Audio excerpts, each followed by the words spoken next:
And now, the Lowe Post. Welcome to, holy crap, the Lowe Post Podcast. Free agency looked like it was going to be maybe a little bit boring, and then about an hour or some period of time before it started, the news broke that Kevin Durant, I don't know if this makes him a normal person or not a normal person or whatever, has requested a trade from the Brooklyn Nets, thus cementing the Kyrie Irving, Kevin Durant, and for part of the time, James Harden and still Ben Simmons, one of the greatest flops in the history of sports. One playoff series win in 3 seasons, 497 instances of melodrama, ending presumably with a trade request from Kevin Durant, which impacts the entire league, obviously. Woj reported earlier today that Kyrie Irving will probably either follow or lead Kyrie out the door once the Nets figure out a way to make that happen. The Lakers, we will get to that in a second.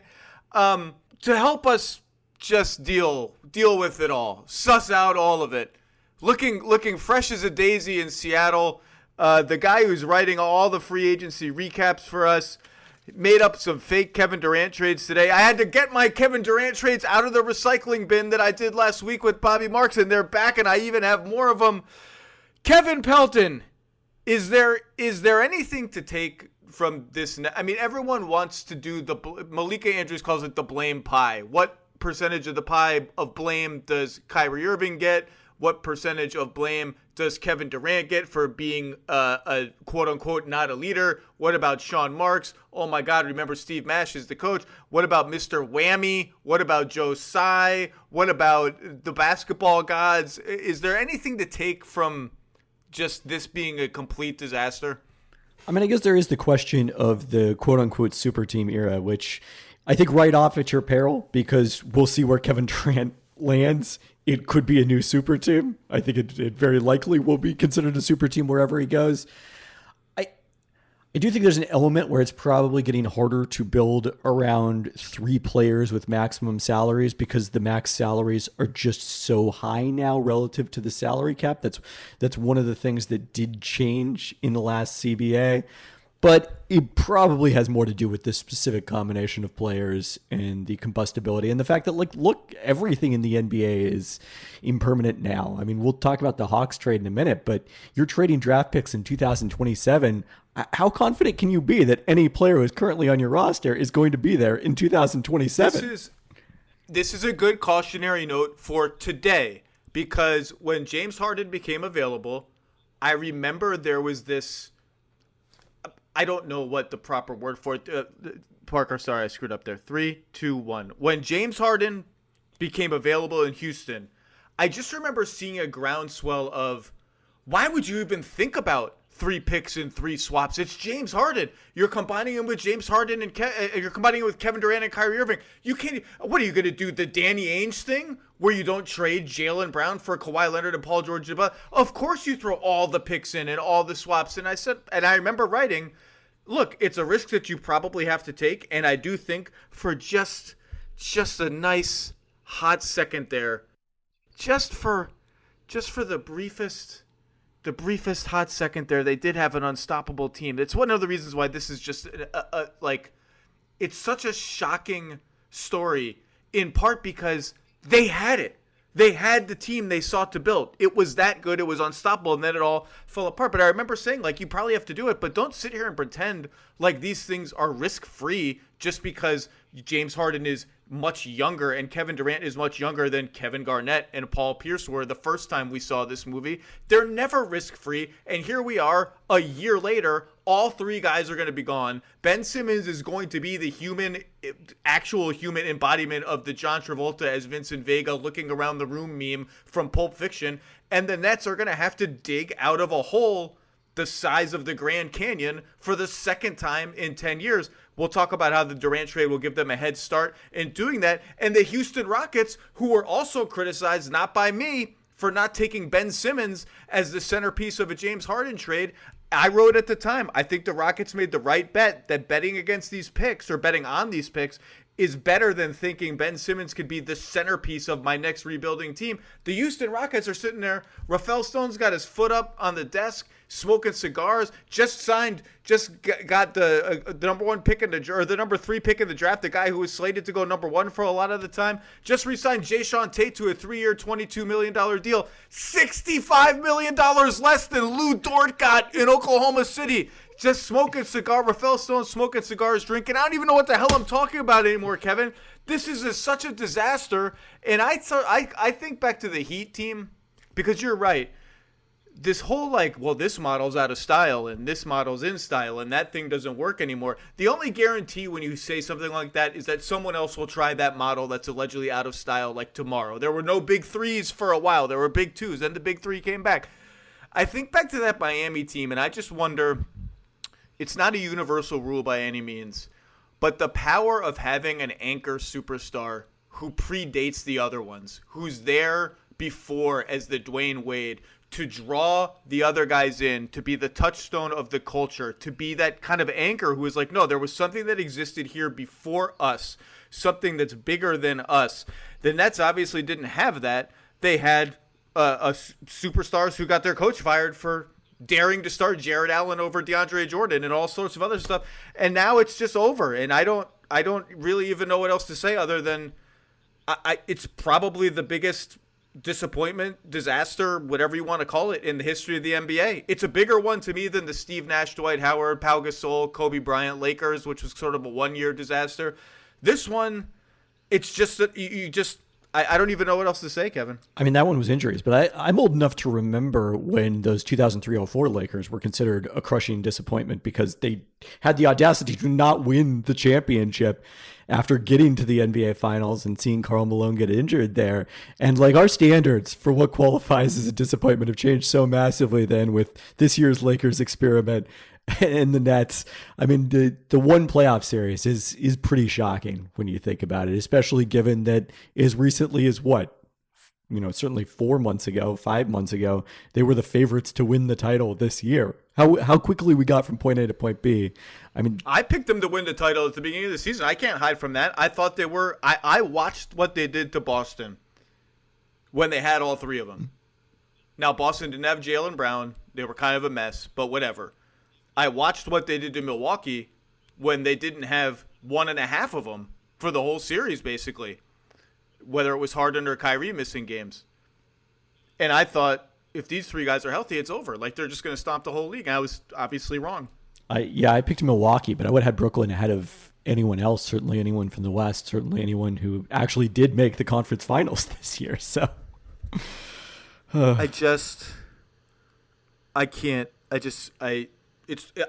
glad it's over, and I'll tell you right now, if Woj floated the possibility, Windhorse floated the possibility, if these guys get paired up again somehow at their next destination, I may start my vacation early because, first of all, it's enormously complicated salary-wise. Second of all, the hot thing is, could the Lakers get them both? I see no feasible way in which the Lakers can get them both. Do you? I mean, I guess they can, but it's going to require giving up one of LeBron or AD. So, well, even then, are the Nets accepting Russ 2 first-round picks and Anthony Davis for Kyrie Irving and Kevin Durant? I mean, it's an interesting question because I've got my list of why would they do that? Centerpieces of this trade return for the Nets. I think I would put Anthony Davis. I mean, you could argue he's second on my list. He might be third, but he might be second. That would be something I would do if Kyrie Irving were staying and I could pair Kyrie Irving and Anthony Davis, which, by the way, remember that was the Celtics' dream 3 years ago, and it totally fell apart on them, and obviously with other players too. I just, why am I doing that if I'm the Nets? I mean, I get why I'm doing the Kyrie part of the trade, which is Russ and the draft picks. We will talk about that later. What is appealing to me about Anthony Davis? And I've got to get more stuff from other teams. I get more draft picks from other teams. To me, that's not appealing. But listen, I just saw the whole NBA just saw this movie. We just watched it. The two of them picked their destination, and this is what happened. Why would any team be like, let's do that again. Let's run that one back. That was so good the first time. I want to see it again. I'm trying to think what the appropriate movie is to have this be the sequel to. I mean, there were a lot of the Sharknado movies, weren't there? I think there were probably a lot of Sharknado movies. Yeah, what's the worst? I don't want to do the worst sequel. There are a lot of bad sequels. Let's do the Durant trade. So I went through a lot of fake Durant trades last week. There's still most of the ones that I floated are still some of my favorites. The change that has happened since is that according to Woj and other reporting, Kevin Durant has a list. Everyone's got a list, man. Are they just walking around with lists in their pockets like I got my grocery list? I got my list. See my list. Here's my list. Everyone see my list. It has 2 names on it, Phoenix and Miami. I want there to be a piece of paper with Phoenix and Miami in Sharpie on it. I'd prefer it to be a map and Phoenix and Miami are circled. I like that. Here's a map of destinations. Hopefully I didn't accidentally, you know what, I'm not going to make fun of any cities. Phoenix and Miami are his choices. And so I will put this to you. This is going to be long-winded. I have read the idea that the Nets have all the leverage here because Kevin Durant signed an ironclad 4-year, no option extension. Back when Sean Marks was telling people before the season started, we will have all 3 of them signed, sealed, and delivered, baby, on extensions. And now Kevin Durant's like, oh, that didn't happen. And I've seen it, you know, so the Nets, well, they can trade him wherever they want. They can trade him for the best return. They don't have to obey his desires. And I just think that's kind of bunk. Like, there's some truth to that. Like, they're not desperate, right? They don't have to be desperate. They can be patient. They do have the years. But this is Kevin Durant. The Nets are not going to war with Kevin Durant. The Nets are not sending Kevin Durant to a team that he voices opposition to going to because that team is going to hear that opposition and they're not going to trade all of their best stuff for Kevin Durant. This is going to be a cooperative, maybe tense, but cooperative process between the Brooklyn Nets, Kevin Durant, Kevin Durant's people, the teams that are interested in trading for Kevin Durant, and they're going to have to find something that works together. Kevin Durant is going to be involved in the process. He's going to have some power in the process. And so the question then becomes, if the Nets don't like what Phoenix and Miami have, if they don't like it enough, can they make a 3-team deal, or can they somehow convince Durant to widen his pool of teams to specific targets that we will talk about? This is my question to you.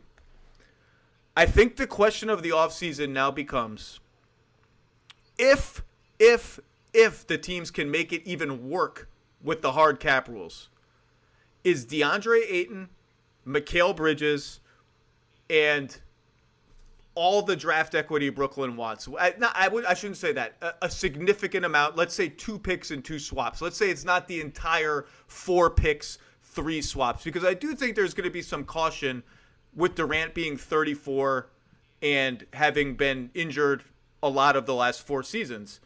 But let's say Ayton, Bridges, let's say 3 picks, 2 swaps. The Suns announced to the world, we don't care about the draft. What is the draft? I don't even know what the draft is. When is it? What does it take place? Do we have a phone that goes to the league office? We don't know any of that. So 3 picks, 2 swaps. If they can even make that work, and we can talk about the mechanics of that, is that enough for Kevin Durant, in your opinion? I mean, I think Ayton is reasonably high on that list I was mentioning of guys who I think are likely to be the centerpiece of a Durant trade. Because I think the other element of it is, look, if you just go through the question of how many teams are in a position to compete with Kevin Durant right now and willing to give up what it's going to take, in a position to compete after you've traded the stuff and have the stuff that's worth trading for Kevin Durant. And I mean, to me, the list is like 4 teams, 2 of whom are Phoenix and Miami. So if that's the list, it's not quite as hard to beat that. I think Ayton is in the middle of that group in terms of the centerpiece of the return. But Mikal Bridges is probably better than whoever else you're going to get as the second best player in a deal like that. Like, you're not going to come out better from that trade, but you can make the argument that, well, people were very high on Phoenix's future post Chris Paul because the idea is they would have Booker, Ayton, Bridges would be their core. Not that Ben Simmons is certainly as accomplished in the playoffs as Devin Booker, but you've got a similar timetable with your talent in Brooklyn that, like, we've got the theory of something that could keep us competitive during this entire time. We're sending our draft picks or swaps to the Rockets. And then Phoenix has Devin Booker, Kevin Durant, Chris Paul, Cam Johnson, maybe Jay Crowder, although there's some rumblings that he is not long for Phoenix campaign. It's Chris Paul, Devin Booker, and Kevin Durant. It's going to be a great team. Is it great enough to surrender that kind of draft equity? I do think Phoenix will fight to keep Bridges. Okay, the Nets will fight to get Bridges, and that offer may end up being that kind of offer may end up being the end point of this if there is an end point. Now, I should say this. I added it up and I double checked it with Bobby Marks. The Nets would be subject to the hard cap. Can't go over it. It's non-negotiable in the event that they acquire a player in a sign and trade. The sign and trade player, in this case Ayton, is coming to them. Hard cap's about $156 million this coming season. Bridges, Ayton, Claxton, Royce O'Neal, who's now on the Nets. What a day for Royce O'Neal. Ben Simmons, Seth Curry, Joe Harris, Cam Thomas, Day'Ron Sharpe, Patty Mills. You're at $144 million already. $12 million short of the hard cap. And we haven't addressed Kyrie Irving. Are you dumping him for nothing? How are you dumping him for nothing? Now, let's say Claxton is signed and traded to Phoenix as part of this transaction. That's $10 million off. So now you're like $22 million below the hard cap. What? Oh, no. What are you going to tell me? Then the base year compensation for DeAndre Ayton comes into play, and they can't take as much back. That's right. I forgot about base year compensation. Although I did float a lot of this with Bobby. But just let me do it, okay? And then maybe, but that's still only 20-something million, and I haven't accounted for Kyrie Irving. I have $0 in Kyrie Irving slot. It seems impossible that I'm going to trade Kyrie Irving into someone's cap space for nothing in salary. It may not even be anything's possible. They could find a place for Joe Harris. You could find a place for Seth Curry. I guess they could make it work. I do think Bridges plus Ayton, which is if you assume a max or a max-ish contract for Ayton, is $50 million coming in the door. That hard cap is going to be a real, actual obstacle to that package coming to the Nets. Yeah, to me, the only solution to that is to involve the Lakers and that Russell Westbrook contract and to send that entire Russell Westbrook contract to someone else. The construction I had, which in the piece we did earlier today, which I'm not sure if it quite works with the reported Claxton offer. I'd have to do the math on that. Had the Spurs taking Westbrook in, sending back Josh Richardson, who's making, I think, about $12 million this season, and he got rerouted to Brooklyn in that deal. The Lakers could also just end up taking, a salary like that in the deal because they're saving about $11 million. I assume that would be part of the justification for them giving up both the 2027 and 2029 first to dump Russell Westbrook for Kyrie Irving. Was at least we're going to save some money and some luxury tax in the process. But there's a way to get there, but it is extremely complicated. And part of why I feel like this deal might take a while. It actually is extremely complicated. Like, it's not a thing that the cap nerds are making up out of whole cloth. It's a really complicated situation. If you're just getting Ayton, it's easy. If you're just getting Bridges, it obviously doesn't even come into play. If you're getting both, it becomes difficult. The Miami offer, let's start here. The Miami offer could be Tyler Hero, quickly becoming maybe the most polarizing player in the entire NBA, by the way. Duncan Robinson for salary, and the Heat, if they amend the terms of a pick they owe to the Thunder to remove the protections on it, could trade Jovic, who they just drafted, 3 additional first-round picks. Let's make them all unprotected, and 2 or 3 swaps. Hero, Robinson, Jovic, 3 picks, 3 swaps.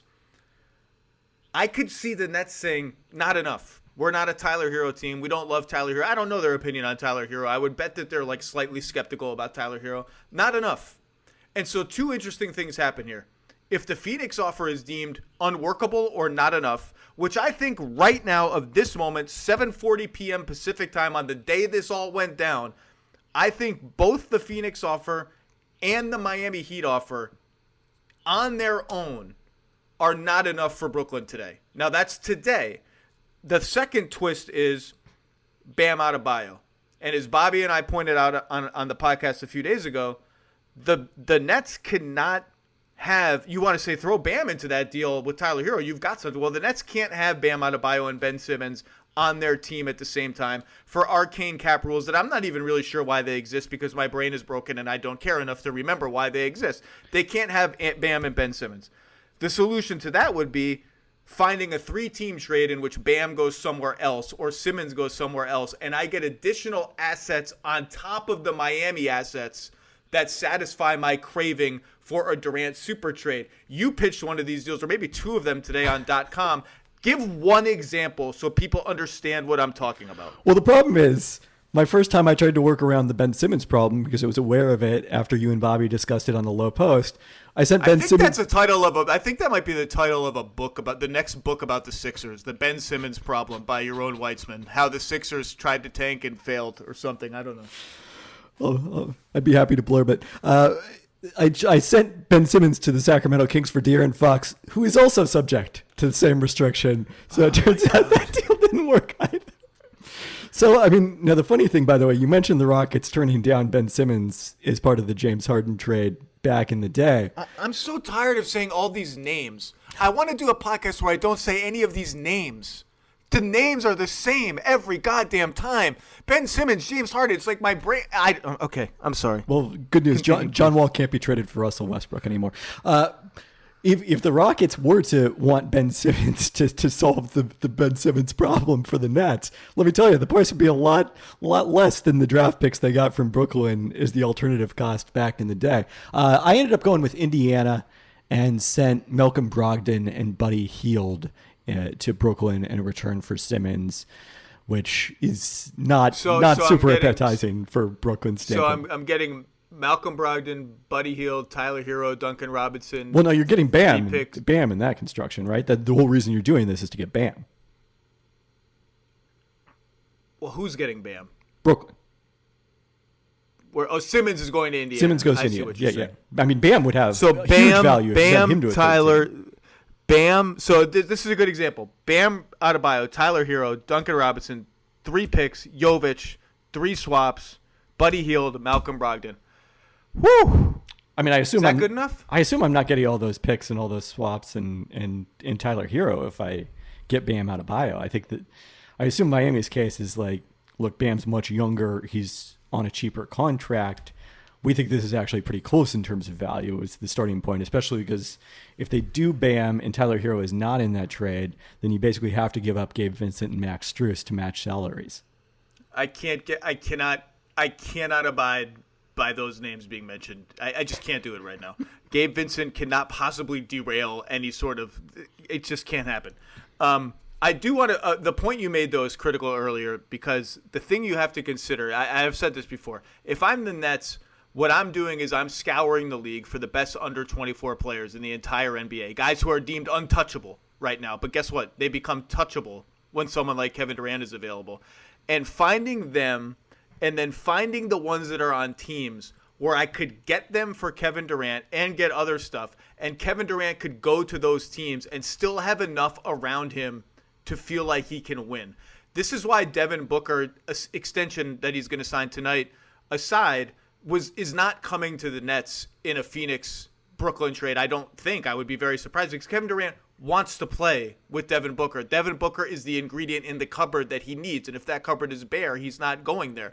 You would, and the Bam and Hero thing, both of them coming out of Miami, Kevin Durant would probably be like, well, I got Kyle Lowry, he's getting old. Jimmy Butler, he's awesome. Is that enough for me, or do I want one of those guys left over?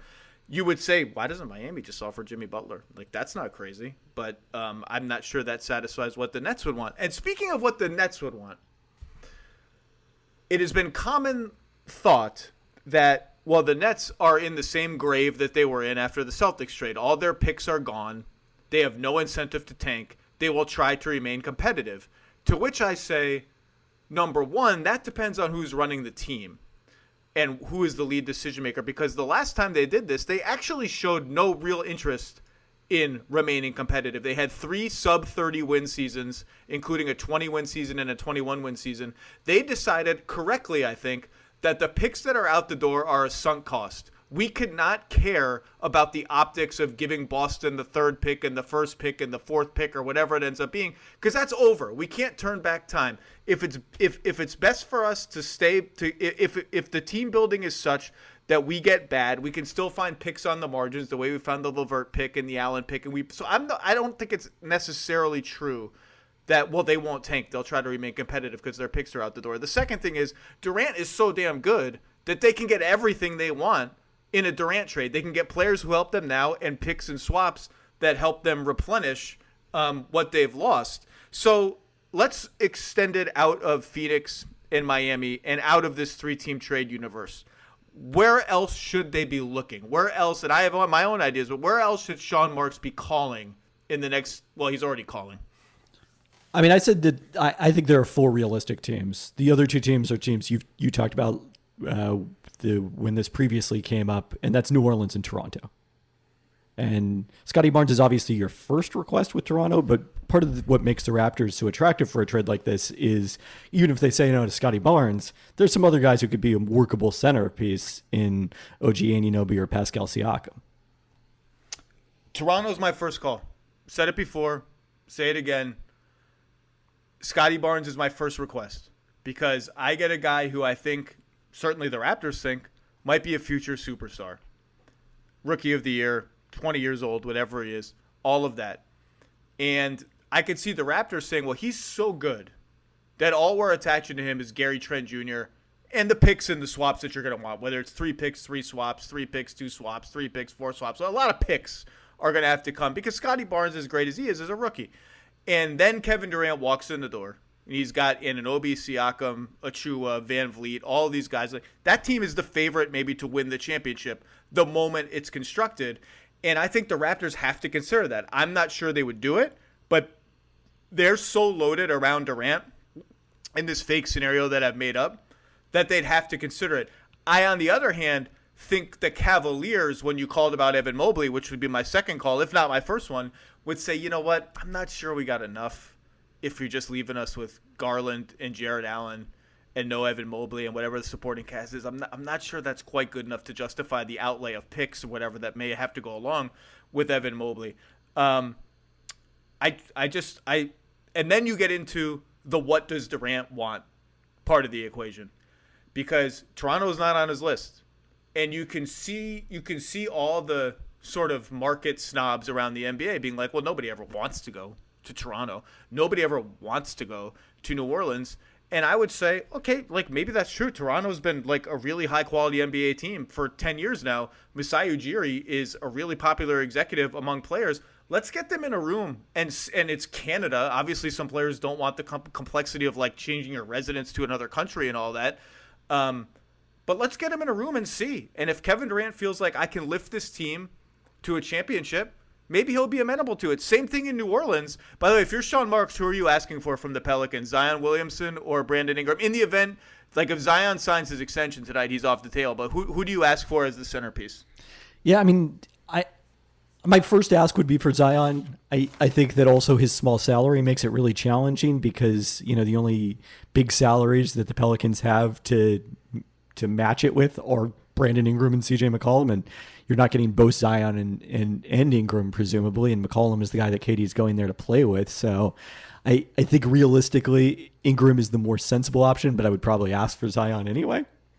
Zion plus Valanciunas plus filler has got to get me close to the number, right? Like that's got to be close to enough. Valanciunas is around 15, I think. Yeah, it's in the ballpark. It's 27. So I mean, you could get there with. I need about 10 more. You need, Larry Nance could be in there. Devontae Graham. There's ways you could get there, but it becomes more complex. I'm not really sure that I see other. Well, no, another realistic candidate is again. Jalen Brown is the other guy that the Nets would at least have to think about. And I think the Celtics, depending on how much they have to attach to Jalen Brown, he's only got 2 years left on his contract. There's not a lot of long-term certainty there for Brooklyn. And there's been rumblings for a long time that Jalen Brown, now not a long time predating Boston becoming awesome, rumblings that he would like to test unrestricted free agency at some point.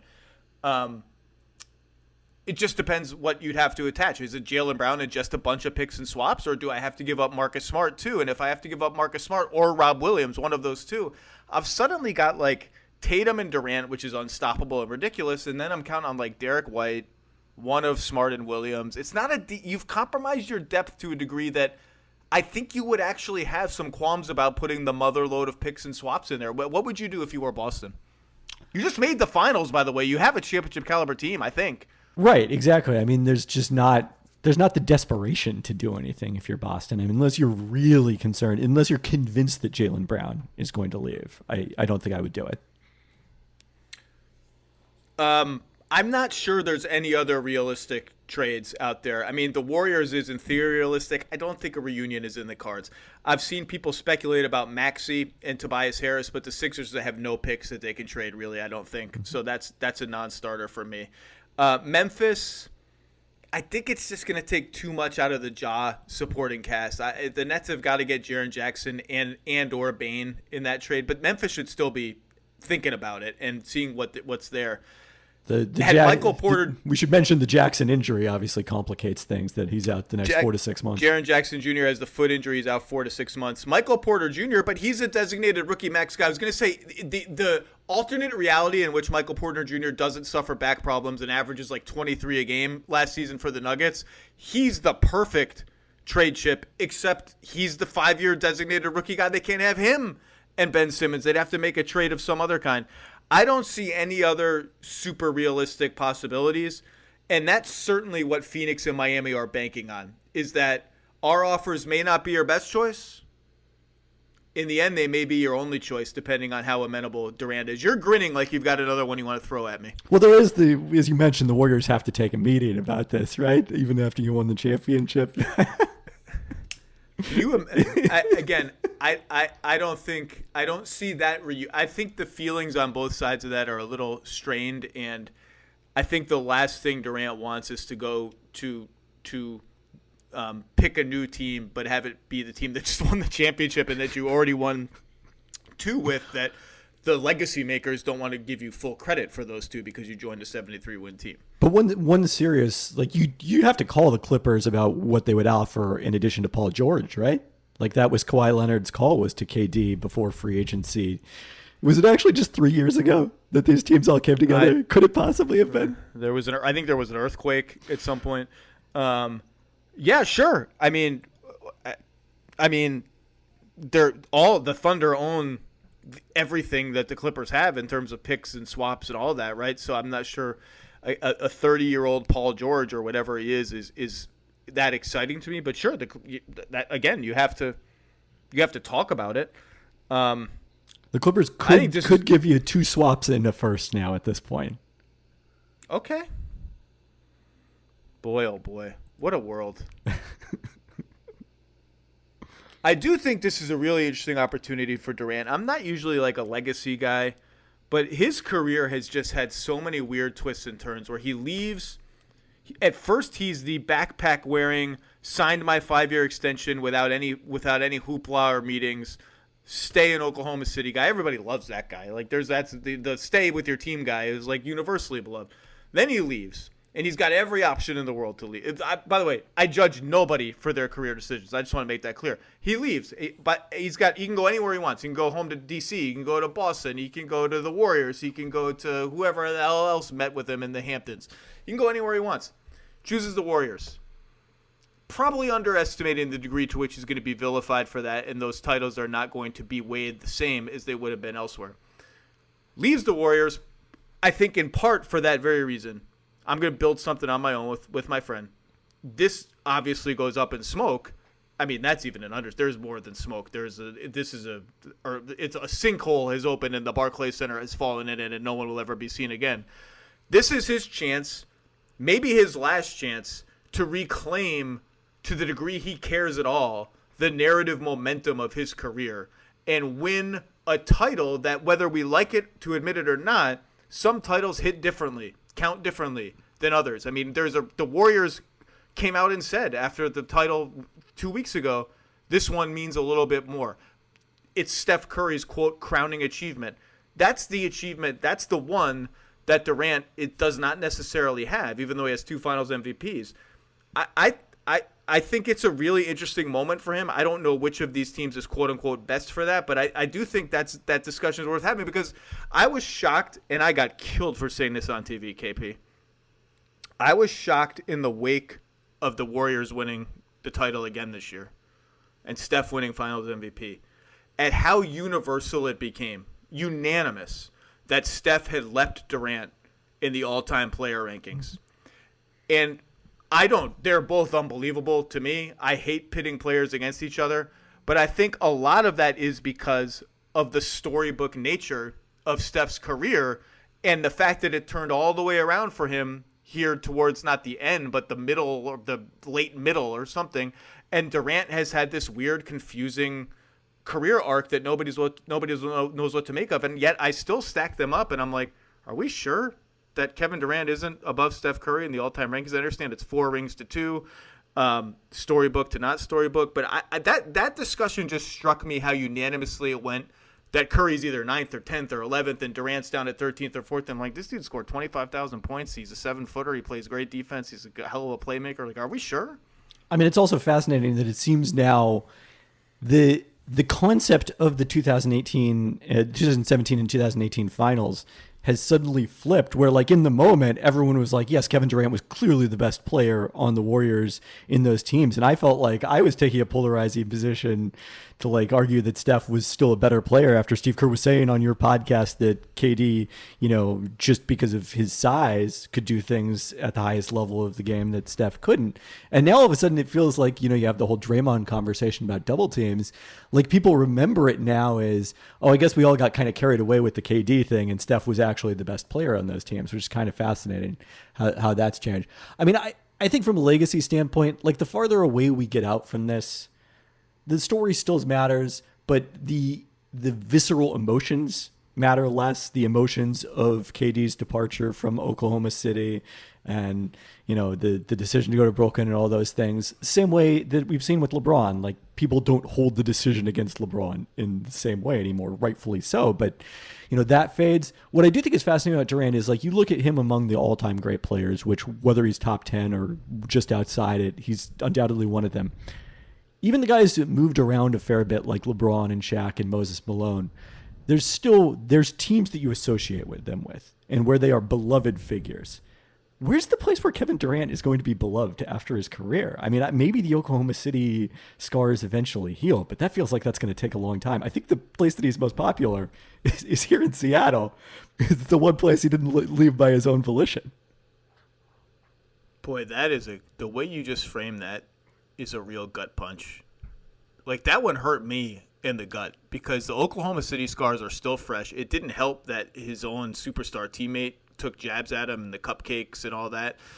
The Warriors thing ended not great, and they were just such a stacked team. The Brooklyn thing is just an all-time Hindenburg. That's a gut punch. Before we get to Kyrie, if you just had to guess, if you'd had to play this out probabilistically as you are wont to do, where do you think he goes? I think Phoenix has the best combination of, look, they do have attractive players to send back to Brooklyn, whether they're necessarily attractive enough. Clearly on his list of preferred destinations.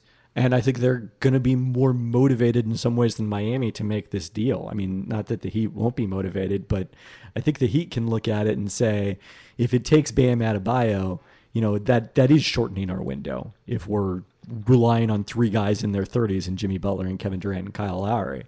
Phoenix, on the other hand, like Chris Paul is their window right now. As much as I said earlier, people are optimistic about their ability to compete beyond that, especially with DeAndre Ayton, what a question mark his future is right now. Like, you can't feel that confident going forward in Phoenix. I think you got to do everything you can to try and win a championship with Chris Paul, and Kevin Durant is the answer to that. So Phoenix. Let's go to the simpler conversation, which is where the hell is Kyrie Irving going? And all you got to do is go through the list, his list. Does he have a list? What is a list really? What are words and letters and names and numbers and cities? What is geography? What are we all anyway, Kevin? What are we doing on this earth? Normal people have lists. Dallas, Just lost Jalen Brunson. Have never sensed a big appetite to take on the Kyrie experience, even so. New York just got Jalen Brunson. Okay. Clippers. Clippers are always listed for these guys. Never sensed any interest at all in upending their team for Kyrie Irving. The Wizards are an interesting fake. We need a point guard. Like I can make up good fake trades for them, but they just got Monte Morris and DeLon Wright, which would indicate to me they're not super interested, but who knows? I just think by default, as Homer Simpson once said, default, the two sweetest words in the English language, that Lakers proposal of Russ in at least one, if not both, and I'm demanding both if I'm the Nets, both first-round picks, becomes palatable to me because now I don't care about fit. I don't care. Oh, Russ and Ben Simmons, that's terrible. I don't care.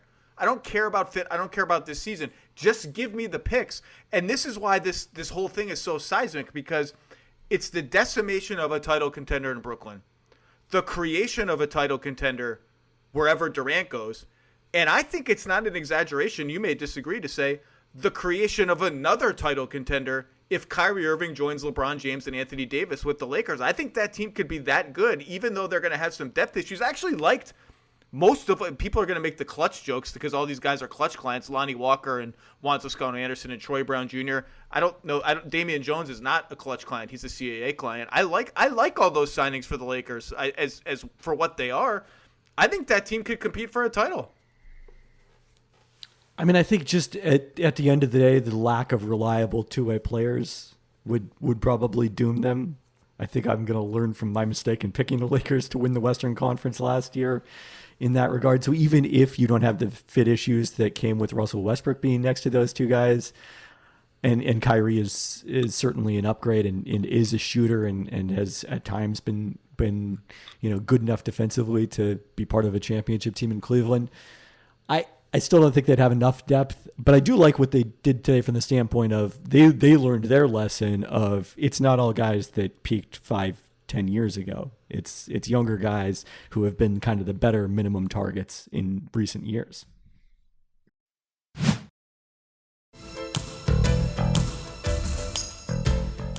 All right. Well, boy, that was a lot. What a day. What a day for Kevin Durant, for the Brooklyn Nets, for everybody, really, Kevin, for all of us in the NBA community. There's part of me that is tempted to chuckle at the Atlanta Hawks, which is the next team we have to talk about, for trading 3 first-round picks, including 2 unprotected Hawks first-round picks, plus an unprotected pick swap for DeJounte Murray the day before Kevin Durant requested a trade from the Nets. But I don't think the Hawks, other than Trae Young, have the kind of centerpiece player that the Nets would be looking for. So I'm not going to laugh at them for that. I think this is a really fascinating trade. Before this whole Durant thing blew everything out of the water, I thought it was the most interesting. I thought there was a chance we would end today as still this being the most interesting move that happened. I've seen a lot of parallels with the Drew Holiday trade to Milwaukee as Atlanta's looking for that two-way two-guard who's their final piece of the puzzle. I don't like that comp, and that's part of why I think this is an absolutely massive risk for the Hawks, because I don't think they were in one piece away territory. I actually, from the Spurs perspective, it reminds me a lot of the first Drew Holiday trade, the one where Philadelphia bailed out of a one-time All-Star when he was still very young to get a whole bounty of draft picks, get themselves out of mediocrity, increase the odds that their next draft pick would be the number 1 pick in the draft. And obviously there are 1 and potentially 2 generational prospects in the next draft. I actually like that comp a little bit better. Before this trade happened, and when it was rumored, I think Bobby, I kind of don't love it for either team. Like it's not as fun for the Spurs to get out of a rising 25-year-old player who's just going to get better and better, having been further and further away from an ACL tear, and I don't like the Hawks giving up so much draft equity for a guy who's a very good player, who will be a rising player, maybe makes a couple more All-Star teams, but isn't an All-NBA level player. And the Hawks are not a team that's one piece away from being a title team or a finals team, I don't think. And then the trade happened, and I saw the draft equity that the Spurs got and that the Hawks gave up, the lack of protections, all of that. And I kind of decided I like it better for the Spurs than I do the Hawks. And it's just such a haul of draft picks for a guy who's, and I love DeJounte Murray, but he's just not in the class of players for whom we usually see this kind of haul of draft picks traded. And I just think it's undeniable that the Spurs long term, it's just a reality of the NBA, are in a better position now if you care about winning championships after this trade than they would be with DeJounte Murray and, let's say, DeAndre Ayton, which was the other sort of guy that I wanted to pair them up with DeJounte Murray. Like, just have some fun. Let's have some fun. Well, now the Spurs bailed out of that, and they just got a ton of stuff for DeJounte Murray. The Hawks pair Trae Young and Murray, which we can talk about. To me, they're just – the grade on this for Atlanta is still TBD because there are so many other shoes to drop as they reshape their team. What's your kind of initial takeaway on this one? This is a fascinating trade. Yeah, I mean, I'd like to go back and check out, because even the picks in the holiday trade to Milwaukee are like lightly protected generally. You know, the pick that ended up going from New Orleans to Portland in the CJ McCollum trade, and then on from Portland to Detroit in the Jeremy Grant trade, and now has somehow ended up in New York. That's top 4 protected.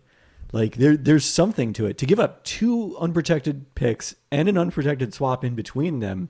Look, obviously the Hawks are hoping that those picks are all in the 20s, that they're a better team than San Antonio, and the swap doesn't matter.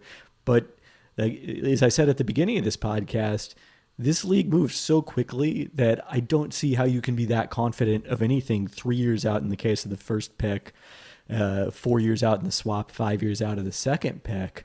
I mean, by that point, you know, DeJounte Murray could sign with another team. You got luxury tax issues that are going to come into play at some point if you do max DeJounte Murray out and try to keep this young core together. I went back 5 years because I was curious if I went back in our future power rankings, like who were the teams that we were high on because they had kind of a young core 5 years ago that we turned out to be most wrong about. At that point in the summer of 2017, Minnesota had just traded for Jimmy Butler, was number 5 in the future power rankings. The Washington Wizards were number 10, coming off an Eastern Conference semifinals trip, got within a game of the Eastern Conference finals because we were very excited that 24-year-old Bradley Beal and 24-year-old Otto Porter Jr. were coming into their prime alongside 27-year-old John Wall. So life comes at you fast in the NBA.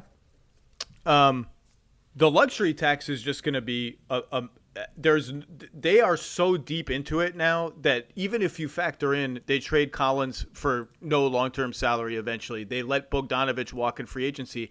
With Herter, with Hunter's extension, with Okongwu's new deal, whenever, you know, after his rookie deal is up, they're going to be in the tax almost this entire time. And I just feel like, let's say they trade Collins eventually, which has been rumored for so long that it almost feels like a fait accompli. I just am interested to see how they construct this team because they have Murray and Young in the backcourt, Capella and Okongwu at center. Now, I think Capella is an obvious trade candidate now that they need to shave money. I think so far, the Hawks clearly bet extending Capella would increase his trade value. I think so far it has muted it or remained neutral. We'll see how that – I think there's good reason to think Capella will have a better year next year. So those 2 guys plus a center, and then you like, who are the 3 and the 4? Are you just turning DeAndre Hunter into a 4 now full time? I think Jalen Johnson is factoring into this equation more than people on the outside might realize. Is Herter long for this team? I just think there's like a lot of question marks just in terms of the very sort of basic fabric of their team, what their lineups look like, what their foundational identity is before you get to the how is this going to work on offense for a team that was already the number 2 offense in the NBA? I just think defensively, lineup-wise, there are a lot of questions to answer. And I just look around. I'm like, they're not better than Miami next year. They're not better than Philly next year. They're not better than Boston. They're not better than Milwaukee. Brooklyn was on my list of not better teams this morning. And you could argue that if you're the Hawks, you say, well, okay, we're young, though. Our guards are young. Our core is young. We can outlast Miami. We can probably outlast Philly. Maybe we can outlast Milwaukee, considering the age of Middleton and Holiday, although Giannis is so good that I don't know that anyone can outlast him. Boston, they're going to be around a while. And below those guys, I can look around if I'm the Hawks and like, who am I really scared of in 3 years? Chicago? Toronto? That's one I might be scared of. The other teams in the East are like so far away from being scary to me that I can find. If I'm the Hawks, I can talk myself into like in this middle territory. We might be able to strike gold, strike the timing right, and all of a sudden we're a finals team. It's just hard for me to see that roadmap. And you mentioned Minnesota. I was all in on Murray to Minnesota. I understand why the Wolves looked at this price and said it's too much. Wouldn't have surprised me. It wouldn't surprise me at all to learn, / my educated guess is, the Hawks would have wanted Jaden McDaniels as well, and maybe a little bit less draft equity from Minnesota. That's my educated guess. I could see why they would balk at something like that, but it's crazy to say because the Wolves have accomplished nothing relative to what the Hawks did in making the conference finals. I almost feel like the Wolves, because they have two clear studs in Edwards and Towns, were almost in a stronger position to make this kind of all-in offer for DeJounte Murray than the Hawks were. Does that make any sense? I think it is reasonable from that standpoint. Yeah, and Edwards just potentially has so much room to grow. Like, Atlanta has young players. Okongwu is the only guy who we think is probably going to be substantially better or substantially different than he is right now. That's, I think that I think gives Minnesota more upside. Now, I would understand if the Timberwolves were a lot more cautious about throwing away unprotected picks because they have pretty recent history of what happens when you undervalue your own draft picks in a trade. I think the Hawks are going to be really good. I like the fit of the on offense. Will it take some time? Maybe. Like, they're both used to having the ball all the time, particularly Trae Young. Teams are not going to guard DeJounte Murray off the ball in the half court. Okay, fine. That's like, I think they're so talented. You need multiple good ball handlers to get far in the NBA.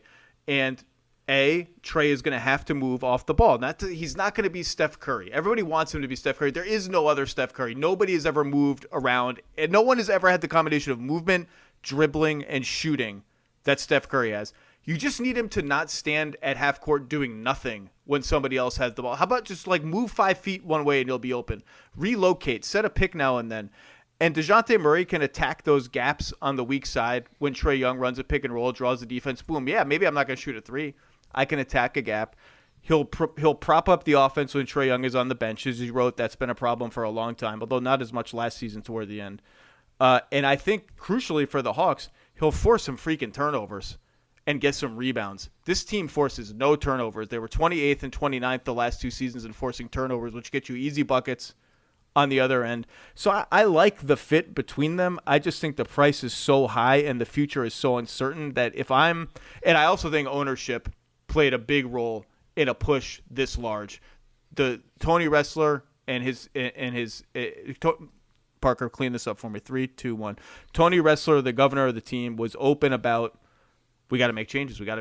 This deal kind of smacks of ownership aggression. It just,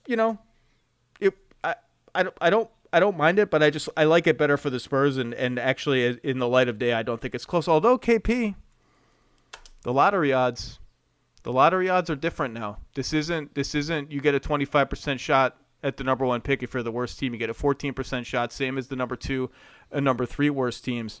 The Thunder were the only team famously that voted against the lottery odds changing. Sam Presti, the head of the Thunder, I don't even know what Sam's title is at the Thunder, is a Spurs alum. The Spurs got where they got in large part by getting David Robinson and then Tim Duncan. So there's some sort of fitting poetry there. I don't know. Any other thoughts on this one? I thought it was a really interesting, fun trade. I mean, it's a trade that, look, 5 years from now when the last of these picks comes due, we're probably going to, maybe we'll feel like it's a win-win that Atlanta has been successful in the early part of it, but San Antonio still, is able to rebuild all of it out of it. And both teams are going to feel good about where they were, but I think there's a good chance we're going to have some strong takes. My comparison always has been when you have a couple of guards like this, I go back to my time covering the Seattle Storm in the WNBA, and Sue Bird is like the GOAT point guard in WNBA history, all-time leading assister. But it was kind of interesting. Back when they won a championship in 2010, the way that they typically finish games was Tanisha Wright, who was the shooting guard, would run pick and roll, and Sue would be spotting up because she was so much better a shooter than Tanisha Wright was, that she was a threat in that role. And one of the key shots in that finals run to beat Phoenix in Game 2 of the Western Conference Finals was a Sue Bird 3, catching it off a pick and roll run by Tanisha Wright. So if Trae Young can do that, not Steph Curry, then they'll be in great shape. I already have my tickets. July 28th, Sue Bird's last game in Connecticut, last regular season game anyway in Connecticut. I will be there. My wife will be there, and can't wait to see Sue play in person in her last season. I just, look, I get why the Hawks did this. I'm willing to see how they build out the roster around these two guys and what changes between now and opening night. It's a murky future for them. I think the fit will ultimately be fine, but it's a murky future. Let's go rapid fire through some other things. You mentioned Beal.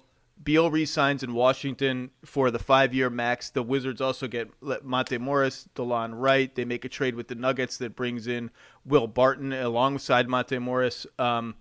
Active few days for the Wizards, who have a bunch of good players. Kyle Kuzma's still there, Porzingis, obviously all the centers they had last year, and Thomas Bryant, et cetera, et cetera. On Beal, I just feel like they missed the boat, Kevin. I just think a smarter, more well-run team would have traded Beal 2 years ago when he had 2 years left on his contract, gotten the mother load, gotten out of this business, started from scratch with a whole bunch of assets. And now if Bradley Beal goes to them in a year and says, hey, you know what? We're not very good.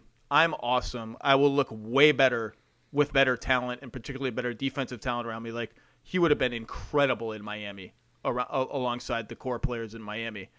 And I think all the noise that Bradley Beal is like, well, is he the second or third best player on a championship team? Whatever the noise is, that he's sort of, the numbers are a little bit not hollow, but 10% hollow. I think that would have gone away in that scenario. I just don't think they're getting the mother load for him, and on this contract, making $50 million a year. I just feel like they kind of missed the boat. Like, what is this team doing? I mean, I feel like you wonder about the role of ownership in that one as well, how important it has been for the Wizards not to bottom out and to remain competitive. And I like what they've done this week. I thought that Denver trade was a clear win for them. I like DeLon Wright quite a lot. So that Monte Morris, DeLon Wright combo at point guard, you're getting good production for the value there. But I think if you want to understand, like, why should the Spurs have made this DeJounte Murray trade now? You never know when a player's trade value is going to start to decline as they head toward the end of their contract. Like, Murray's case is a little different because the cheap years are so much a part of this. But same thing, even if he had re-signed at the end of it, is he as useful in a trade then as he is now? Probably not. The other thing, I wanted to go back to that Hawks-Spurs trade, because you mentioned, you just brought it back up now. And I always caution myself when I say, I like this trade for the Spurs. This is the Hinkie rule. You win every trade when you're trying to lose games. It's easy to win every trade where you're not trying to actually win basketball games. Because, look at all these picks we got. The teams that are getting the good players are the ones that are actually taking the risk and trying to increase their upside. It's just like Sam Hinkie never lost a trade. Well, that's true, maybe, but all he was trying to do was lose basketball games for the most part in Philadelphia. And I think I always have to caution myself here, because at least the Hawks are going for it. At least the Hawks are saying, we have one All-NBA player. We're going to bet on a guy that, frankly, I would bet on. 25 years old. I think he'll improve as a three-point shooter. Defense, amazing. Rebounding, amazing. Attitude, amazing. Like, I like again, I was hoping the Wolves would bet big on him, so I can't really mind the Hawks betting big on him. But I do have to caution myself on that Hinkie rule. But the Wizards, I just don't know where this is all going, KP. I don't know. I mean, there's kind of two scenarios. Either it's Beal plays out his career and kind of, never has that playoff moment that surpasses the one we just talked about when they got within a game in the conference finals in 2017, unless they get, extremely lucky in the draft and someone out, or, with development, or a year or two down the road, we do get to that point where it's Beal looking to go somewhere else. What do you think of the Denver side of the so Denver trades Denver trades Will Barton and Monte Morris, who arguably the best or second best backup point guard in the league. It was him and Tyus Jones last year who re-signed with the Grizzlies. So they trade Barton and Monte Morris for Kentavious Caldwell-Pope and Ish Smith. A weirdly fun trade that was polarizing. I was on a plane to Los Angeles watching the reaction flow in, and I had my own take, which we'll get to. But it's one of the rare trades of like role players that people had very strong and opposite opinions of. What did you think from Denver's perspective? Yeah, I think Caldwell Pope is a somewhat better fit for them than Will Barton. Totally understand that part of the trade. I don't think that upgrade was worth going from Monte Morris to Ish Smith on the other half of it. I mean, to some extent, the grade depends on, let's see what they do at backup point guard. Do they bring in Vasilije Micic? Although his projections were not very strong when I ran those the other week, so I got to dig more into that. Do they upgrade, because their small forward depth chart now is extremely thin. I guess it was before this trade, but where do they add there to try to get some depth? If they're reinvesting some of the savings from this in the JaMychal Green trade, I feel differently than if this is just them trying to mitigate their luxury tax bill. He might not be a traditional three, but I think Devon Reed, who they just signed to a standard contract today, the Nuggets did, has a chance to be a good backup for them. I was kind of surprised how many people really did not like this trade for the Nuggets. To me, the fit upgrade from Barton, who's on the decline, not as good of a shooter, not nearly as good of a defender, to KCP, who's a better shooter, a way better defender, and is a good off-ball mover. He's already ready to sort of play off of Jokic. He's a good sneaky cutter along the baseline. He moves off the ball really well. I just think the fit is really good. The bench, they do have to build it out a little bit. Bones is going to be a critical backup player for them. Maybe they're de facto a backup point guard. We'll see how that all shakes out. I just think the starting five of Jamal Murray, KCP, Porter, Gordon, Jokic is going to be so freaking good that this is a team that is going to be in the championship conversation next year if they stay healthy. And that is, I don't know. I mean, this is a totally subjective thing. I think Michael Porter Jr. might become the most important player in the league next season.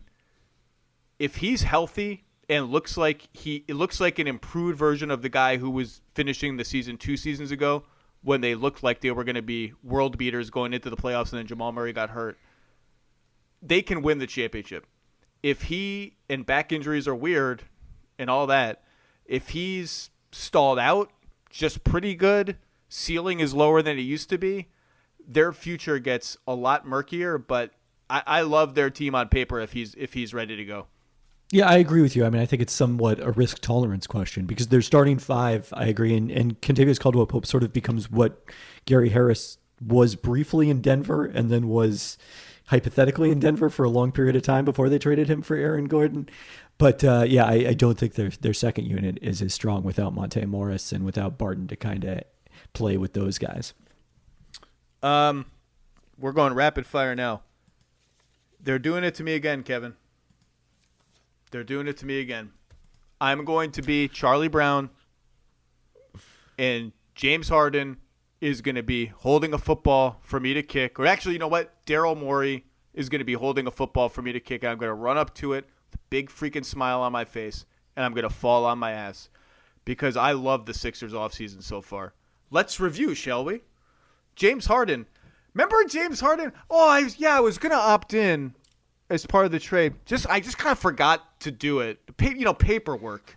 Everyone hates paperwork. Who wants to do paperwork? Forgot.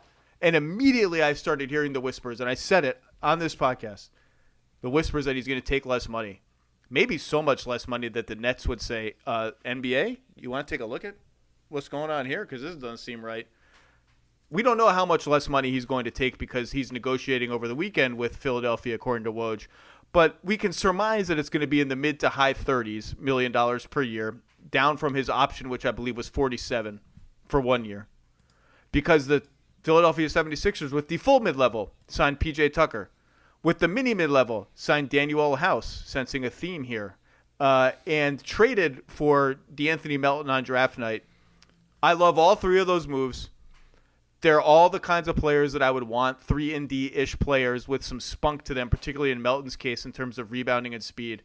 Exactly the kind of players I love around Harden. And my stomach already hurts. I already feel like I'm going to puke, Kevin, because the rumblings are he's taking his conditioning seriously. He's going after it. And if you give him good health, good hamstrings, good conditioning, the Harden Embiid pick and roll was the most efficient pick and roll combination in the league once they made the trade. They get another year to play together. They get another year to play with Maxey, who's a rising star in the league and plays well off of them. The bench is better. I don't have to see as much George Niang. I love the minivan, but I don't need to see George Niang as much. Maybe don't need to see Thibault as much, killing their offense. Maybe PJ Tucker solves my backup center problem instead of Paul Reed. God bless there's no DeAndre Jordan around. I like this team, KP. Why can't that team compete with Milwaukee and Boston? Joel Embiid is Joel Embiid. He's a top 5 player in the NBA. I just gave you everything else. And yet, what is our last memory of the Philadelphia 76ers? Laying down and quitting, some of them anyway, against the Miami Heat in Game 6 at home. A game in which James Harden, facing elimination, took 2 shots in the second half. Vanished. Just was he there? Where is he? And then said after the game, hey, the ball didn't come back to me. I just didn't get the ball. You're James Harden. And it's just, we've seen that movie in elimination games so many times that I'm having so much cognitive dissonance because on paper, this team is really freaking good. I think they're one of the winners of the offseason so far. Yeah, I agree. I mean, I went back to the quotes from after that game about all the Sixers players and Doc Rivers talking about how they needed toughness. And Joel Embiid specifically mentions the Heat having PJ Tucker. Well, they went out and got PJ Tucker. And Daniel House is certainly going to provide some of that toughness, and D'Anthony Melton, the defensive grit that they need. I think you looked at after the Melton trade, him replacing Danny Green, who was hoping to play at some point this season, coming off an ACL tear, but seems unlikely.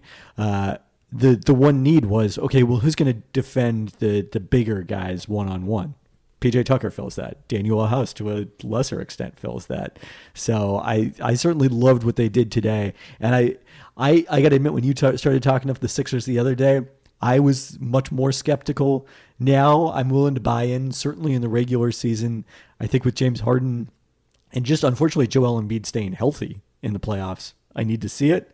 But if he does... Can we please see it? Because I'm so sick of watching this guy.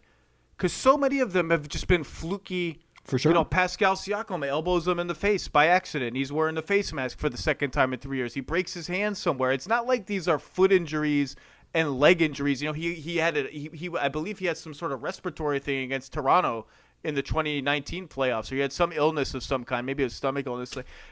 This poor guy. Can we just see it? That's all I'm saying. Yeah.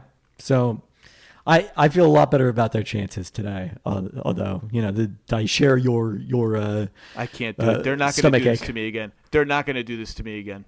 But they are going to do this to me again. Because I'm going to let it ride, baby.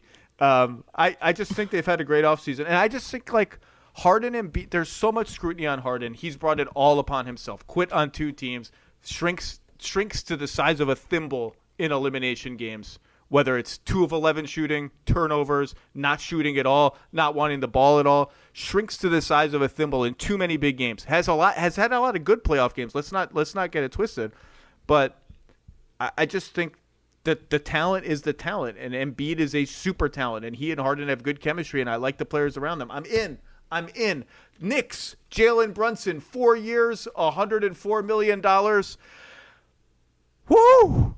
A bunch of second-round picks out the window to open cap space and dump contracts. Kemba Walker, Alec Burks, Nerlens Noel. A downgrade in a first-round pick on draft night in a whirlwind of trades. All for Jalen Brunson, who will never make an all-star team, who will be something like the 15th best point guard in the NBA, probably around there, and that may be high, actually, once you start ranking the point guards. Now, if Mitchell Robinson comes back, they will be without cap space or any avenues to get cap space for the next 3 or 4 years for the foreseeable future, depending on what happens with a lot of other players, including Julius Randle. And so it's not only this move, paying Jalen Brunson this much money, which we can debate. I like Jalen Brunson a lot. It's, okay, what's the pivot? Where am I going with Jalen Brunson and RJ Barrett and Julius Randle and Mitch Robinson and Isaiah Hartenstein and probably other people that I'm forgetting that are part of their, Emmanuel Quickley and Obi Toppin, who need to play more, Quentin Grimes, Deuce McBride. Like, where is this team going in the scheme of the East in the NBA, and how can they pivot? Those two questions, Jalen Brunson and that, are connected, and so is the previous offseason where they had all this cap space. I liked the deals they made. I was totally wrong. They backfired, and so that offseason erased the possibility of using their cap space more judiciously to get picks, to get different kinds of players, younger players, and you just wonder, where is all this going? What am I to make of all this, Kevin? Yeah, I remember a year ago we did this podcast the second morning of free agency, and the Knicks were the single biggest story we talked about. So, and they didn't sign anyone to a contract as big as they did with Jalen Brunson. So if you want to give the Nets credit for anything today, at least they took the Knicks out of the back page of the tabloids there in New York. I'm optimistic about the Jalen Brunson signing. I think, look, is the price probably a little higher than I would have preferred? Yes, but one of the thought exercises I went through was like, okay, well, if you look at guys who are like average or better starters, how many of them do we really feel like have negative trade value just because of their contract? There's a handful. We could name them, but even you look at CJ McCollum, who came up as the closest comparison for Jalen Brunson's performance with Luka Doncic on the bench. When I looked at that earlier this week, like, despite a much bigger contract, despite being much older, Blazers still got a first-round pick when they ended up trading him. So I feel like Brunson's going to retain a decent amount of value, and if that pivot needs to be in a couple of years, it's Donovan Mitchell or whichever star wants to come to New York, and maybe they don't feel like that player is a fit with Jalen Brunson. I feel like you can include him in the heart of that trade, and it will work out better than the Alec Burks expiring contract or the Nerlens Noel expiring contract.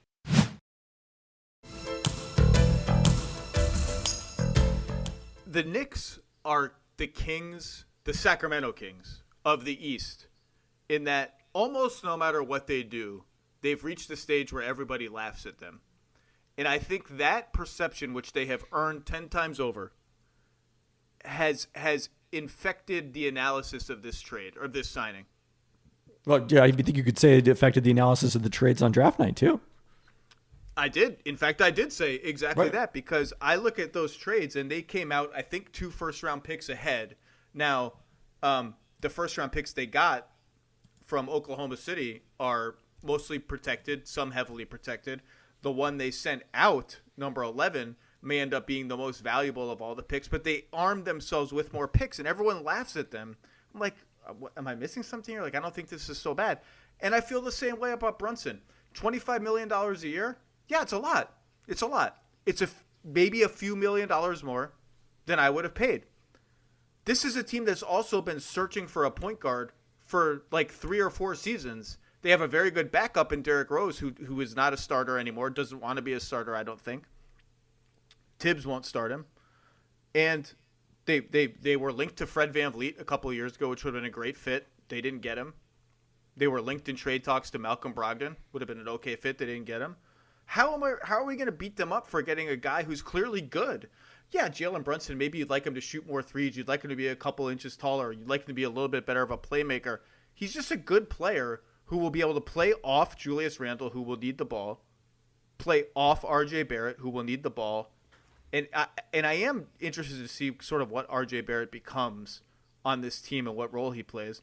And we'll be able to take the reins of the offense in the half court. And you can tell me about the price is too high and he won't get to play in the 5-out spacing in which he thrived in Dallas when there are 4 3-point shooters around him, because Randall will be there and Mitchell Robinson or whoever the center is will be there. Okay, like, fine. Well, I can't make everything ideal. I think he's a good player. I think the contract is totally fine and movable. It's everything else around it, and what's the pivot going to be? Because this team, as built, is just kind of tops out as an okay to maybe pretty good team somewhere down the line, and I don't know what the pivot is. But I will say I really hope we see more of Toppin, especially Toppin this year. Quickly is interesting, and I kind of like Quickly. I like his upside. good things just seem to happen when Obi Toppin is on the floor, and I want to learn more about what he's doing to contribute to those good things. Because if he starts to hit a little bit more, if Quickly starts to hit a little bit more, if Deuce McBride and Quentin Grimes start to hit a little bit more, then that pivot becomes easier to see without it costing you RJ Barrett, who is, I think, the most important player on the team. And the last thing is, if the pivot is to cap space at any point, I think Julius Randle was and is eminently gettable on the trade market. But I can't find it in me to be like outraged about this Jalen Brunson deal. I think it's just like fine. It's not great. It's not horrible. It's just fine. I think what I would say about the Knicks in the Leon Rose era is you can quibble with their strategy, and clearly their strategy was wrong last season.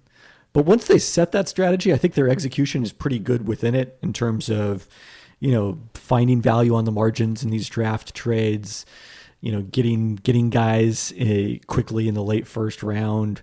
And I think over the long run that actually execution wins out and is more important than your strategy, because eventually those little wins will add up and become more important in terms of giving you options. I mean, we'll see if the theoretical superstar that Leon Rose was brought there to draw ever comes. I think the Knicks, when they made that acquisition of Leon Rose and made that commitment for that reason, did not anticipate the Suns with Devin Booker and the Wolves with Karl-Anthony Towns becoming good to great teams so quickly and sort of taking those players out of the equation. By the way, we were going to do a segment today on the NBA Today before the Durant stuff happened. What's the case for, or the segment was make the case for or against the Karl-Anthony Towns Supermax that is probably coming in about 3 hours. And I said, I don't think there is a case against it. Can you make a case against it? I mean, you could say that it's going to be hard to win at the highest levels with Karl-Anthony Towns defensively, but I mean, you're Minnesota. What exactly is the alternative cap space you're missing out on? What am I supposed to do? Quibble with Karl Towns? Yeah. Trade him? I'm the Minnesota Timberwolves. I've been in the playoffs twice now since 2004. Karl-Anthony Towns is 26. This Supermax will take him through his age 32 season. Those are the exact years I want. The cap is going to rise once the new TV deal kicks in. It's going to keep rising. There is no. Is he a top 10 player in the NBA? Probably not. Is he close? Maybe. Can he anchor a defense at center? It doesn't appear so. We're going to talk more about that in a second. He's an unbelievable player. I'm Minnesota. I can't quibble with that. I got two really good players. I can fill out the roster around them. To me, I know the warts. I know the warts of Karl-Anthony Towns' game. I'm well versed in the warts of Karl-Anthony Towns. There's no case against it to me. 12:01 a.m. They're signing it. That's in two. And I think they should. Yeah, I ultimately agree with that. What did you think, though? And what do you think? Because this is a deal that didn't happen that I want to talk about the Wolves pursuing traditional rim-protecting centers to pair with Karl Towns. Clint Capella was mentioned. I was told that was overblown. Rudy Gobert was mentioned. I was told that was overblown, but more potentially because of how high a price Utah is looking to get in the event if they trade Rudy Gobert. I thought that was really interesting because I didn't expect the Wolves to devote that kind of resource level to center. Even though I know that they tried to masquerade they tried to masquerade a good defense with Karl Towns in the middle by trapping everything and sort of gimmicking up this aggressive defense because they know he can't be a rim protector, and ultimately there's going to be holes to plug on all ends of that defense all over the court, and it won't work against the best teams. I just thought, particularly the Gobert stuff, that contract is so huge. I just kind of didn't see that coming, even though they played with the paint-bound power forward in Jared Vanderbilt, who's essentially a center on offense, and were quite successful. I just find it really interesting. Do you think a Cat Gobert pairing would be a good idea? No. I mean, ultimately, I think that it's going to be difficult to win that way for 4 rounds or even multiple rounds in the playoffs, because you're going to come up against a team where you're going to need to play small. And now I'm either taking Karl-Anthony Towns or Rudy Gobert off the court. So to me, what would have made sense, I buy the idea that, okay, let's get Towns off the center. Let's bring in someone who's a better rim protector. To me, that's Isaiah Hartenstein. That's Kevon Looney. You know, they ended up going in a different direction with their non-taxpayer mid-level and signing Kyle Anderson, who probably is going to push Towns more to center if they don't make a trade. But those are the guys I would have been looking at, because it's okay if I start them and play them 20 minutes a game during the regular season and then reduce that during the playoffs. Although Kevon Looney was the one center who, ultimately was able to stay on the court the entire postseason. So that direction made more sense to me than we're going to invest a ton of resources into these 2 spots when we know that there are going to be certain matchups where Town is going to be best utilized as a center in the playoffs. Bingo. I wouldn't do the Gobert one. The contract is just too prohibitive. It's too big.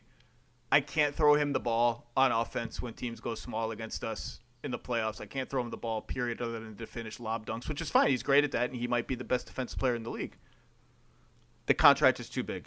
And you nailed it with the Looney analogy. I look at what the Mavs just did with JaVale McGee.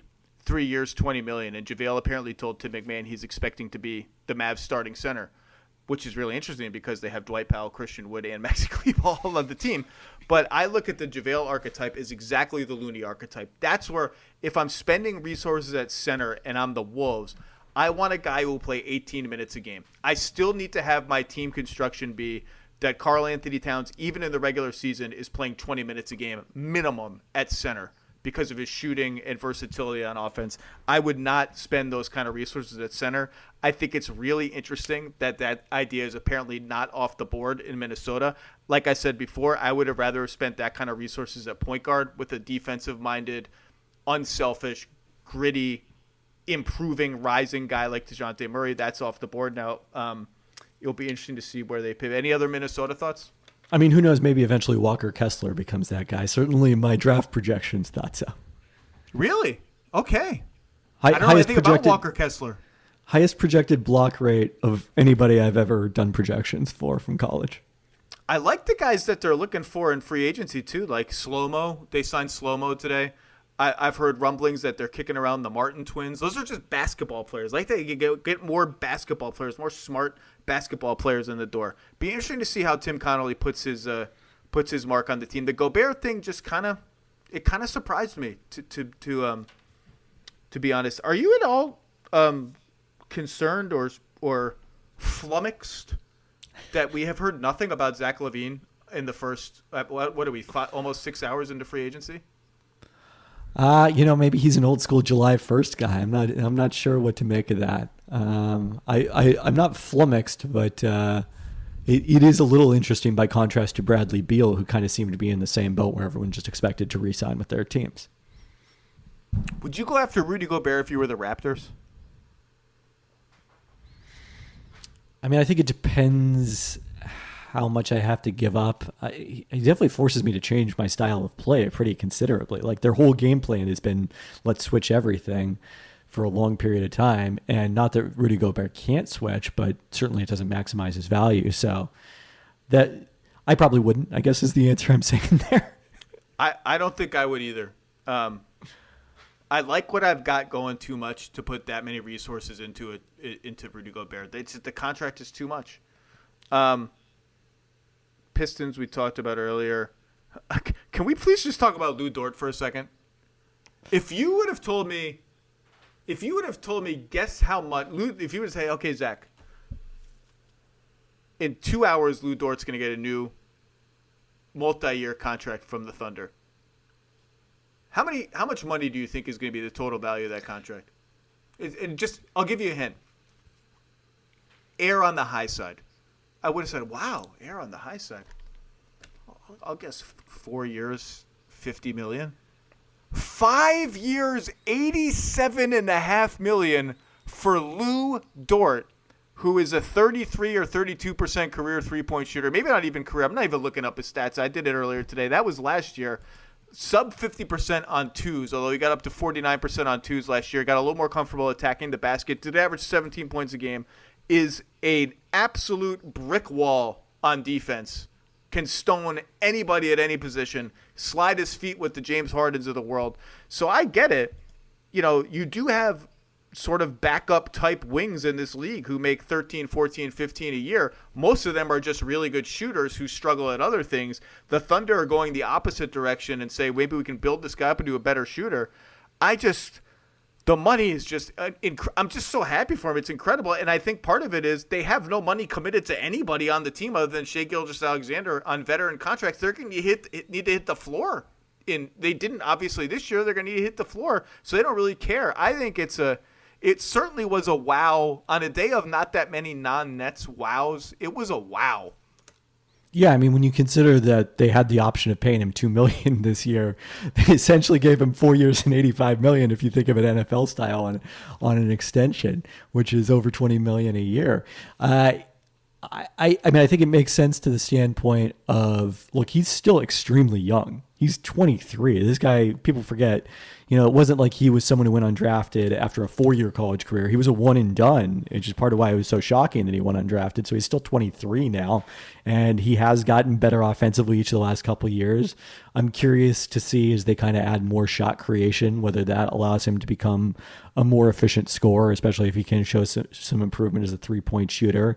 You've got the defensive part of the equation down. So if he just gets to, even within shouting distance of average, then yeah, I mean, I think then you could see him as maybe a $20 million a year player in his prime. And this takes him again through age 28. I mean, he'll be an unrestricted free agent again at 28. That's pretty shocking. I'm always going to remember the Lou Dort deal. In 20 years on the Lowe Post Podcast, when it's all done over hologram, I'm going to be like, remember when Lou Dort got $87.5 million? That's probably going to be the minimum salary in the NBA in 20 years, is $87.5 million. Are there any other teams that you thought did interesting things that we have not talked about yet on this podcast?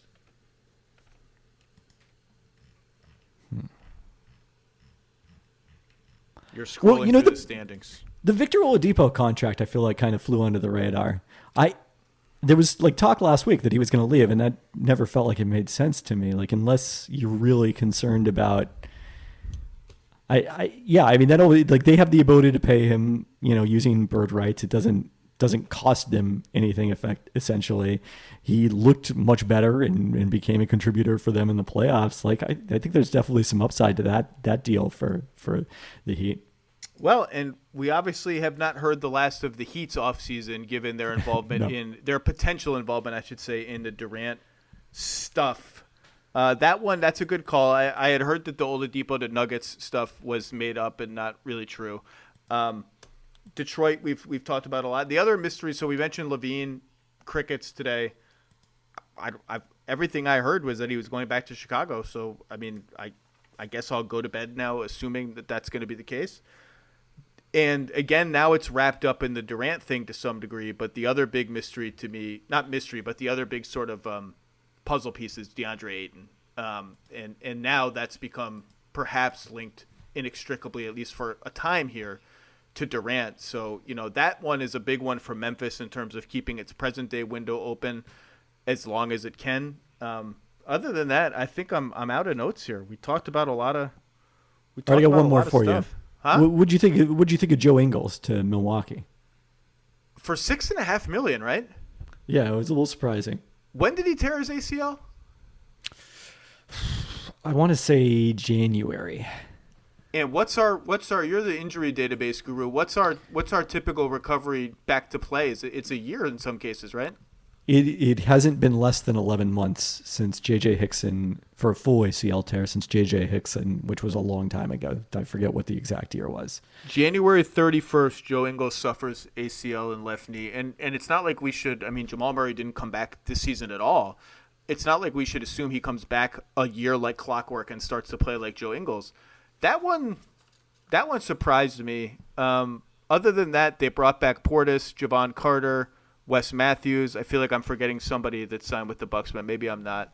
The Bucks are awesome. I mean, they're as long as the big three are healthy, the Bucks are going to be as good as anybody in the league, and maybe the favorites, honestly. But the Ingles one was quite curious to me. I didn't see that kind of money for him. Yeah, I mean, I had, I figured that there would be some teams that would have substantial interest if they could get him at a bargain rate, but Milwaukee probably didn't get a huge discount. I mean, I think you probably think of him as, look, expect him back after the All-Star break. He's our deadline acquisition. He's our buyout acquisition that we've already locked in ahead of time. Milwaukee didn't necessarily need to add anybody in that spot to get through the regular season. They're already pretty deep. So I think you can justify it from that standpoint. But we'll also see, Joe Ingles is also going to be 35 by that point, what he's got left in the tank. Oh, one team I do want to talk to you about for 3 minutes. Sorry. We should talk about the Clippers in a context other than just would they trade Paul George for Kevin Durant, and if so, what else would have to be in the trade? Because I mean, who knows what's far-fetched and not anymore in the NBA. Kevin, I don't know anymore. They extended Ivica Zubac. They have or will be coming to an agreement with John Wall at the tax mid-level exception, which cost them Isaiah Hartenstein, who I think had the best plus-minus on the entire team last year as part of a bench unit that was just decimating people. Really great passer for people who haven't watched him play. He's went to the Knicks on a 2-year, $16 million deal. Brought back Batum on a 2-year, $22 million deal. Basically brought back everybody and added John Wall. Do you think they are going to miss Hartenstein? Are you concerned about that at all? How do you think John Wall fits with their starting lineup if he supplants Reggie Jackson as the starter, which to me is actually – I'm guessing he will, but to me that's actually should be a debate within the team. How do you perceive what they've done? So as far as the center aspect, I wonder to what degree they feel like, okay, we found Isaiah Hartenstein, at the minimum last year. He had to make the team in training camp. I forget who else he was battling against. Let's go out and try and find the next Isaiah Hartenstein instead of paying him a lot of money when we have limited avenues to do so. So I can understand if that's logic, along with what you mentioned in the last podcast about them looking to go even more to that small ball lineup, which they kind of have to do because they've got so many freaking wings on this team. I think they're all in playing 5 out when the chips are down. I think Wall fits that vision perfectly. Just get by guys, blow by them, hit guys for threes. I think that's part of it for sure. I mean, look at their depth chart. Point guard, they've got Jackson, and John Wall will probably handle the majority of the minutes there. Then 2 through 4, you've got Paul George, Kawhi Leonard, Norman Powell, Marcus Morris Sr., Luke Kennard, Robert Covington, Terrence Mann, Nikola Batum, and Amir Coffey, who is the other guy they re-signed today. 3 years, $11 million. That's right. It's a ton of guys. Minutes for all these guys. They're the deepest team in the NBA. They're maybe the deepest team in NBA history, which is good because they're also the most expensive team at this point in NBA history. Are they more expensive than this season's Warriors were? The season's Warriors came in at, I believe, at $175 million. The Clippers, if you include Wall at the tax mid-level, are over $190. Woo! Holy smokes! Well, look, Steve Ballmer, $190 for Steve Ballmer. Yeah. I do think it will be interesting to see if they start Wall. They're going to have Wall's not a non-shooter, but he's not going to be guarded away from the ball and will run a lot of pick and roll with Zubac, which is both good because he's a great passer out of the pick and roll and quote unquote bad because their 2 non-shooters are on the floor at the same time. I do think it's interesting how that shakes out, whether they try to minimize the Wall Zubac overlap to some degree. And as far as Hartenstein, his playmaking was such a boon for them last year out of the short roll, just hitting guys everywhere. I think they're not going to miss that as much if they're healthy. Part of the reason they needed that playmaking was that they had so many injuries to so many of their ball handlers and playmakers that I think they'll miss it a little bit less. The offseason hasn't ended yet. We got to see where Durant goes.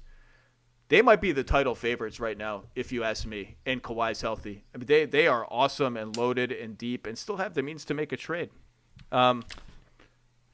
Any parting Durant thoughts? It's a lot, man. It's just a lot. It's Kevin Durant. I'm very concerned this is going to drag out and loom over my entire summer league, which is going to be very disappointing. People don't realize that I root and you root for your own life. I root for my life. Like Warriors-Celtics Game 6, I had to reframe it in my head. Okay, this is a win-win. If the Warriors win, it's over, and I go home, and I get to see my daughter, and I'm already on the East Coast. If the Celtics win, I'm going to be perturbed, but the reward is a Game 7, and there ain't nothing like a Game 7. I want to go to Summer League, and I want to leave my phone in my hotel room, and I want to leave my laptop in my hotel room. I just want to talk to people all day long and catch up to people. I do not want to be stuck. I don't want to fly across the country, be stuck in my stupid Vegas hotel room, tracking private jets again on Twitter. Look, this is a seismic event, and I do think it could take a while, or I could just wake up tomorrow morning and he could be on the Suns. I don't know. Kevin Pelton, you are just unbelievable at your job. It's great to see you. It's great to talk to you. Thank you for sorting out an absolute madness day in the NBA, and there will be more madness to come. We talked about we didn't talk about the Orlando Magic. Sorry, Magic. I want to see some more details on those contracts, whether there's some non-guarantees. Did enjoy the Paolo Banchero Photoshop tweet showing him and Durant on the same team, not realizing, as Richard Jefferson pointed out, that you're not going to be on the team if Kevin Durant comes. All right, KP, thank you.